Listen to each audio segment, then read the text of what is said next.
સુરતપાલ police ટીમે Mumbai crime બ્રાન્ચના PSI તરીકે ઓળખ આપી સુરતની મહિલા પાસેથી પૈસા અને મોબાઈલ બળજબરીથી લૂંટી લેવાના ગુનામાં 2 સભ્યોને ઝડપી પાડ્યા હોવાનું છે।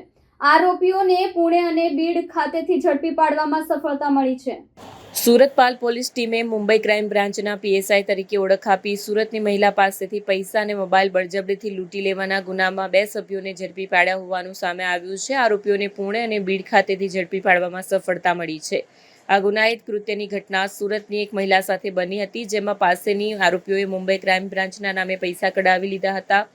આ ગુનાની ફરિયાદ મળ્યા બાદ પાલ પોલીસ સ્ટેશનના પોલીસ ઇન્સ્પેક્ટર એસ.એ. શાહના માર્ગદર્શન હેઠળ પીએસઆઈ ડીએલ પારગી અને એએસઆઈ મગનભાઈ કુલસિંહની અધ્યક્ષતામાં 2 અલગ-અલગ ટીમો બનાવી આરોપીઓને પકડવા રવાના થઈ હતી। પોલીસ ટીમે ટેકનિકલ સોર્સની મદદથી આરોપીઓની ચોક્કસ માહિતી મેળવી એક ટીમે પુણે ખાતે શોધખોળ કરીને આરોપી ભાગવત ઉર્ફે મેજર બાલુ રાઉતને ધરપકડ કર્યો। તે જ રીતે બીજી ટીમે બીડ ખાતે શોધખોળ કરીને બીજા આરોપી ઋષિકેશ બબનને પકડી પાડ્યો હતો। પોલીસે આ ધરપકડ દરમિયાન ગુનામાં ઉપયોગમાં લીધેલી એક 4 વ્હીલ ગાડી અને રોકડા ₹15,000 રિકવર કર્યા છે।